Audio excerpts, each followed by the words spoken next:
Right మరో breaking news చూస్తున్నాం. AP deputy speaker రఘురామకృష్ణరాజును కస్టడీలో చిత్రహింసలకు గురి చేస్తున్నగా ఆరోపణలు ఎదుర్కొంటున్న సిఐడి మాజీ అదనపు ఎస్పీ విజయపాల్ కు మరో షాక్ తగిలింది. ఆర్ఆర్ఆర్ కస్టోడియల్ కేసులో 5 రోజుల కస్టడీ విచారణకు అనుమతి ఇవ్వాలని కోర్టును పోలీసులు కోరారు. వారి వాదనలు విన్న కోర్టు 2 రోజుల విచారణకు అనుమతించింది. దీంతో ఈ నెల 13, 14 తేదీలలో విజయపాల్ ను విచారణ చేయనున్నట్లు పోలీసు వర్గాలు తెలిపాయి.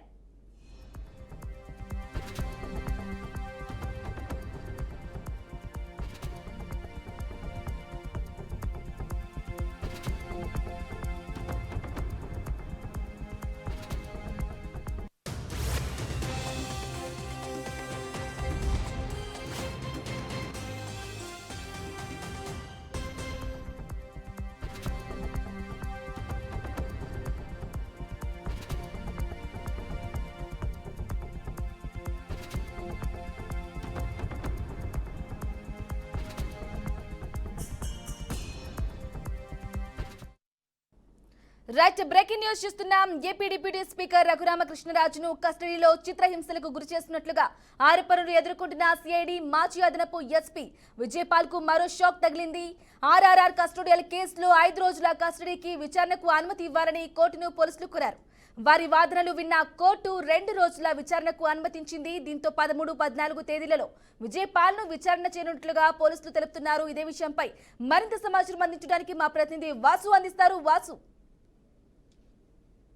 కస్టోడియల్ కేసులో ఏదైతే ఉందో కస్టోడియల్ కేసుకు సంబంధించి విజయపాల్ ఇప్పటికి విచారణ అయితే ఎదుర్కొంటున్నారు. ఈ విచారణకు సంబంధించి 5 రోజులు కస్టడీ కావాలని పోలీసులు అయితే కోర్టును ఆశ్రయించినట్టుగా తెలుస్తుంది. కానీ కోర్టు 5 రోజులు ఇవ్వడం కుదరదు, కేవలం 2 రోజులు మాత్రమే కస్టడీకి అనుమతి ఇస్తామని చెప్పినట్లుగా 13, 14 తేదీలో విజయపాల్ ను కస్టడీకి అయితే తీసుకోమని పోలీసులకు అయితే కోర్టు ఉత్తర్వులు అయితే జారీ చేసింది. అదేవిధంగా రఘురామ్ కస్టోడియల్ టార్చర్ ఎప్పుడైతే గతంలో చూసుకున్నట్లయితే విజయపాల్ కు ఎదురు దెబ్బ తగిలింది. ఎందుకంటే తనపై ఉన్న కేసును కొట్టివేయాలని సుప్రీంకోర్టులో విజయపాల్ మోషన్ పిటిషన్ అయితే దాఖలు చేసుకున్నారు. సుదీర్ఘ వాదనల అనంతరం విజయపాల్ పిటిషన్ అయితే హైకోర్టు ధర్మాసనం అనేది కొట్టేసింది. తదనంతరం అతను విచారణకి తప్పకుండా హాజరు కావాలని చెప్పి ఆదేశాలు అయితే జారీ చేసింది. ఇప్పుడు అదే విచారణ కోరుకుంటూ పోలీసులు అయితే హైకోర్టులో దాఖలు చేయడం అనేది జరిగింది. ఈ విచారణకు సంబంధించి 5 రోజులు ఇవ్వాలని కోర్టును కోరగా 5 రోజుల్లోంచి 2 రోజులు మాత్రమే పోలీసు విచారణకు సహకరిస్తామని చెప్పి విజయపాల్ తరపున ఉన్న న్యాయవాది కోరటం, దానికి సంబంధించిన పిటిషన్ కోర్టు దాఖలు చేయడం, దానికి సంబంధించి ఈ రోజున 2 రోజులు విచారణకైతే సహకరించాలని చెప్పి విజయపాల్ అయితే నోటీసులు పంపించడం జరిగింది. బ్రాహ్మణి, అయితే వాసు చెప్పండి, 13, 14 తేదీల్లో విజయపాల్ ను విచారించినట్లుగా తెలుస్తోంది. విజయపాల్ ను విచారించాక మరికొంతమంది అధికారుల పేర్లు బయటకు వచ్చే అవకాశాలు ఉన్నాయంటారా? ఖచ్చితంగా బ్రాహ్మణి, ఎందుకు అంటే గతంలో చూసుకున్నట్లయితే ఇప్పటికే విజయపాల్ విచారణకు సంబంధించి ఏదైనా సరే ఈ విచారణలో ప్రముఖుల పేర్లు అయితే చెప్పే విధంగా అయితే తెలుస్తా ఉంది.